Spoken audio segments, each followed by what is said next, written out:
छोटे छोटे बच्चों को तीर्थ बनने की बात थी और बड़ी गजब की बात थी।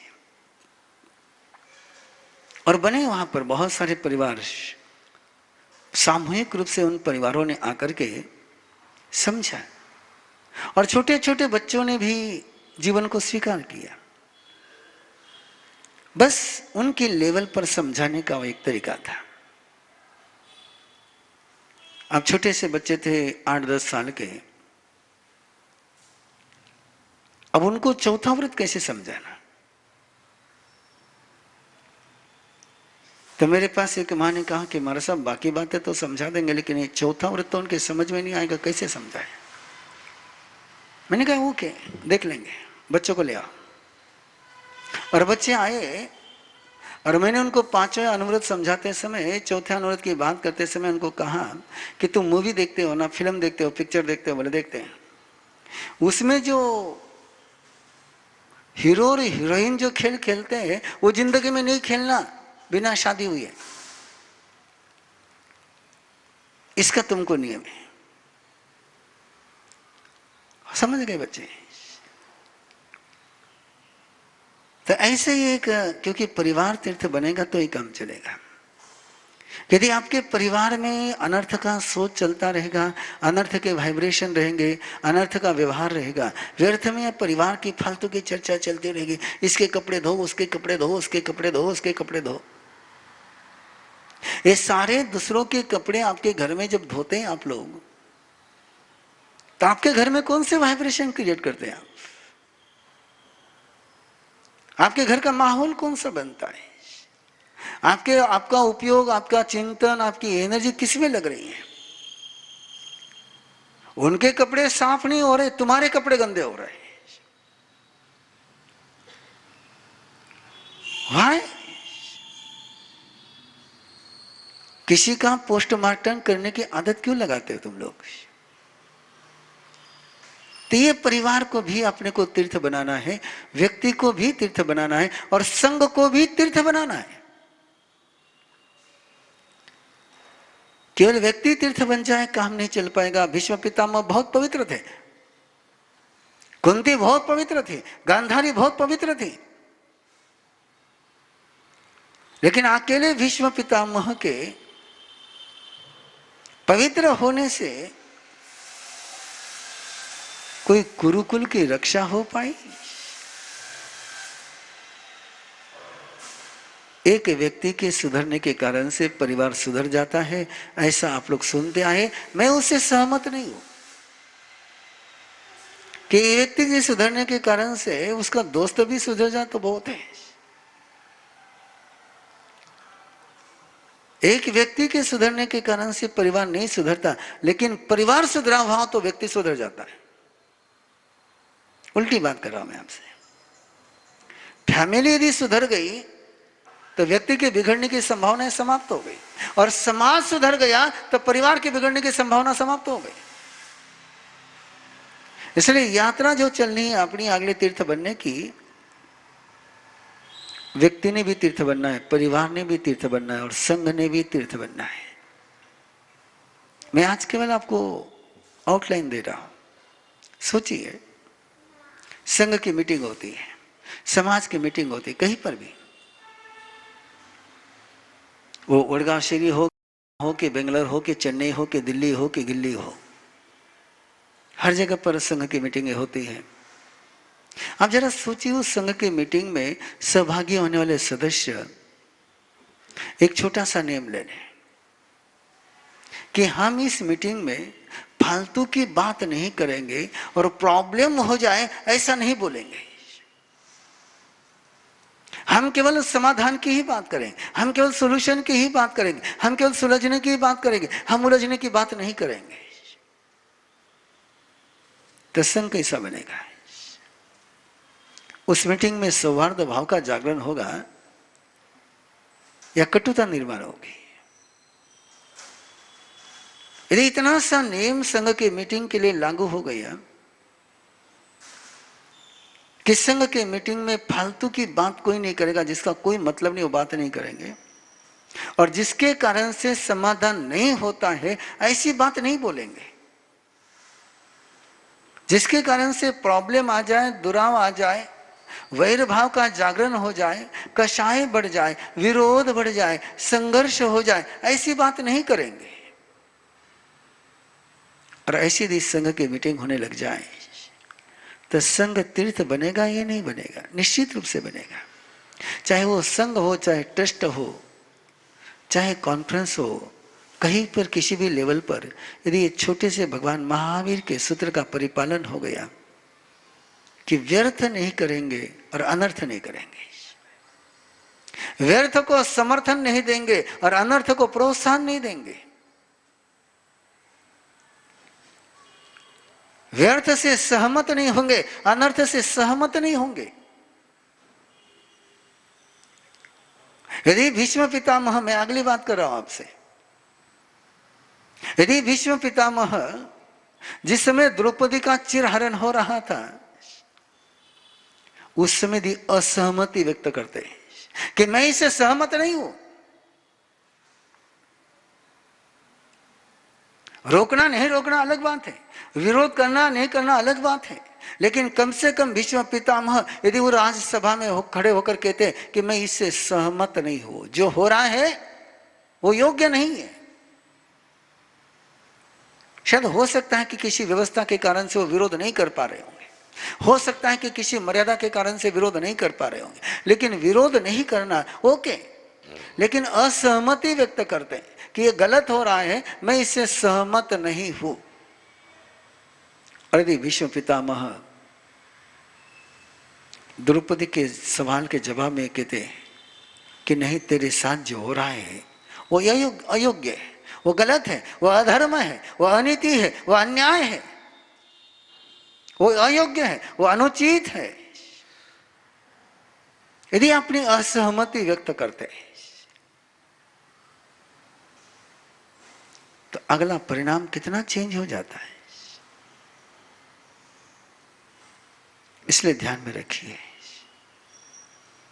मैंने व्यर्थ करना नहीं है, मैंने व्यर्थ कराना नहीं है, मैंने अनर्थ करना नहीं है, मैंने अनर्थ कराना नहीं है, मैंने व्यर्थ का समर्थन नहीं करना है, मैंने अनर्थ का समर्थन नहीं करना है। जहां कहीं अनर्थ होता होगा, जहां कहीं सिद्धांत के विरोध बात होती होगी, जिस सिद्धांतों की दायित्व लेकर के हम चल रहे हैं, जिस परमात्मा की विरासत को लेकर हम चल रहे हैं, उस विरासत के खिलाफ कोई बात कहीं पर होती होगी,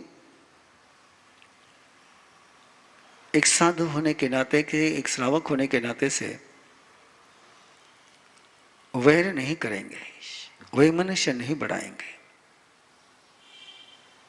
लेकिन असहमति जरूर व्यक्त करेंगे, असहयोग, असहभाग, जिसके बल पर महात्मा गांधी ने स्वाधीनता का आंदोलन चलाया था। करंतम पे अन्नम न समझ जाना, मैं करता नहीं, मैं कराता नहीं हूं, और ऐसा कोई करता है तो उसमें मैं समर्थन नहीं करता। ये व्यर्थ और अनर्थ के पचकान 3 कर्म 3 योग के, कि हम गलत करेंगे नहीं, गलत कराएंगे नहीं और गलत को समर्थन देंगे नहीं। है कुछ बातें बहुत निकट में वो क्लियर हो जाएगी, असहमति का स्वर बुलंद हो जाएगा, असहमति व्यक्त करने का मेरा अधिकार है और मैं उसका उपयोग करके रहूंगा। विरोध करने का मुझे अधिकार नहीं है, मैं विरोध नहीं करूंगा, लेकिन जहां कोई गलत है उसकी मैं असहमति व्यक्त करूंगा ही करूंगा।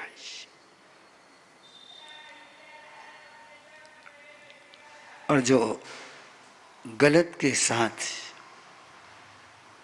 चुप रह जाते हैं, जो अन्याय के सामने मौन रह जाते हैं, उसके परिणाम उनको भुगतने पड़ते हैं। इसलिए एक परिवार में एक व्यवस्था बनाई है कि हमारा परिवार किसी गलत बात को सपोर्ट नहीं करेगा। एक संघ में, एक समाज में एक व्यवस्था बनाई है कि जो गलत बात है उसका समर्थन नहीं होगा, चाहे जो व्यक्ति करे उसके लिए, कोई भी करे। करो या मरो का आंदोलन चल रहा था। महात्मा गांधी ने भारतीय स्वाधीनता के लिए एक चरम आंदोलन, शिखर आंदोलन, जिसमें पूरा देश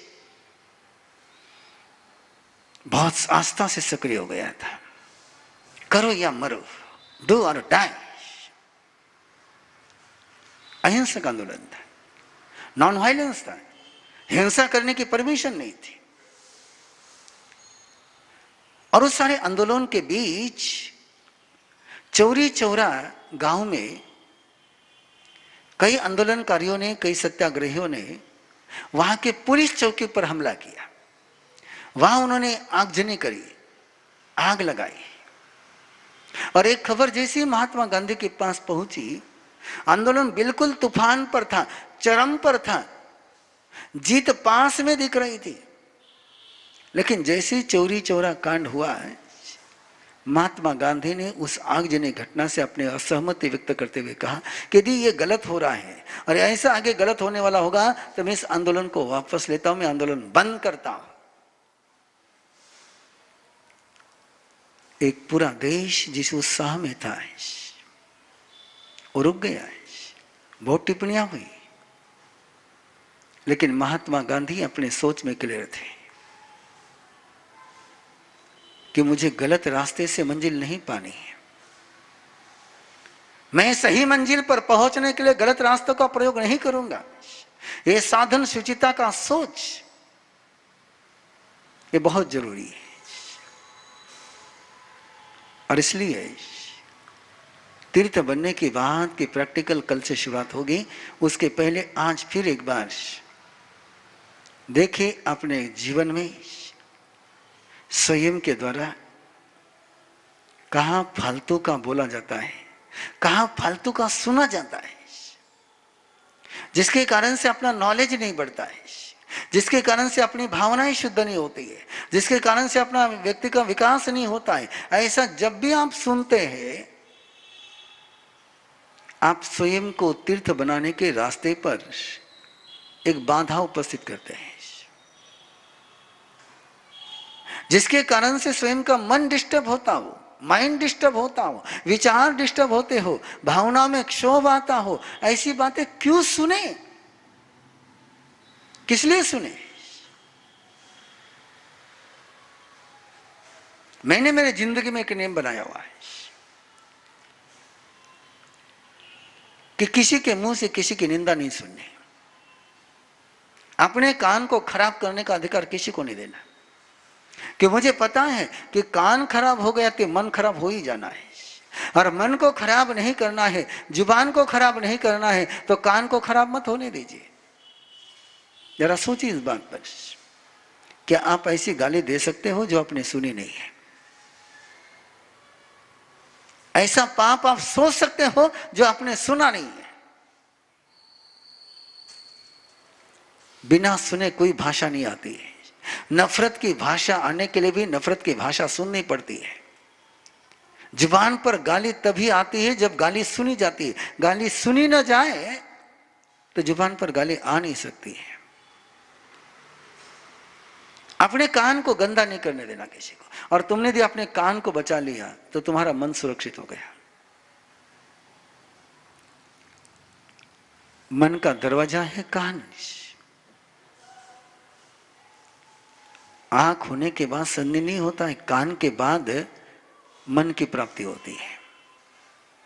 ये जैनोलॉजी के इंद्रिय विकास की कहानी है कि जब कान प्राप्त होता है तब प्रगल्भ मन, चिंतनशील मन, बुद्धिशाली मन की ओर कदम बढ़ते हैं कान प्राप्त होने के बाद। अब इस कान को, जो तुम्हारे मन का दरवाजा है, इसमें यदि गंदगी गई तो तुम्हारे मन में गंदगी जाएगी। इसलिए एक नियम बना लीजिए कि हमारे घर के आंगन में गंदा शब्द नहीं बोला जाएगा, गंदा शब्द नहीं सुना जाएगा, निंदा की नहीं जाएगी, निंदा सुनी नहीं जाएगी।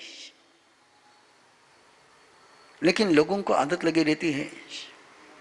और ऐसा ही हुआ जब मैं पहली बार महाराष्ट्र के बाहर चतुर्मास के लिए गया, क्षेत्र विशेष में पहुंचे और एक श्रावक जी नाम जानता हूं, नाम याद है, लेकिन बोलता नहीं हूं।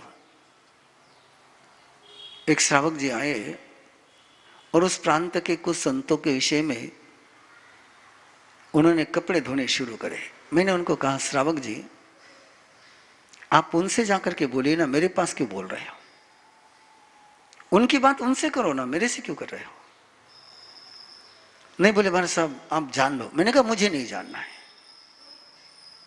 आपको कोई सार्थक चर्चा करनी हो तो मेरे साथ करिए, मुझे किसी की गलतियों की बातें सुनने के लिए मेरी तैयारी नहीं है।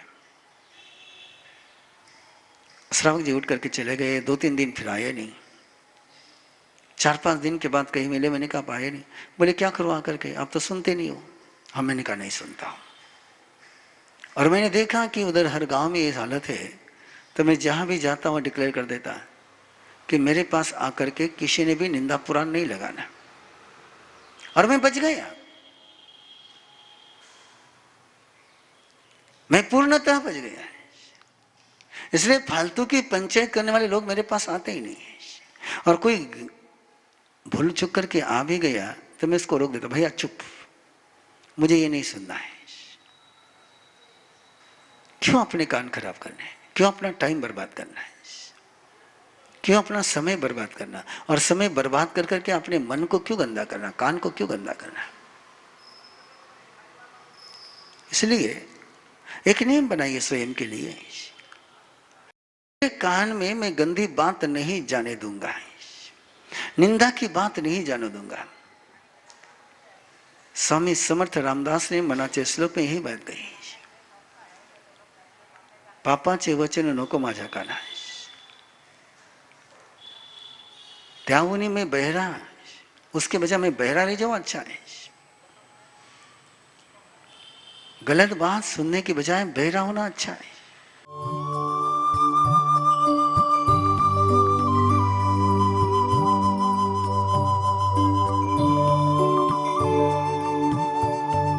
इस कार्यक्रम के पुण्यार्जक हैं श्री दीपचंद जी, श्री सुनील जी, श्री सुजीत जी, श्री सूरज जी पारख, पूना दाल एंड बेसन मिल्स पुणे।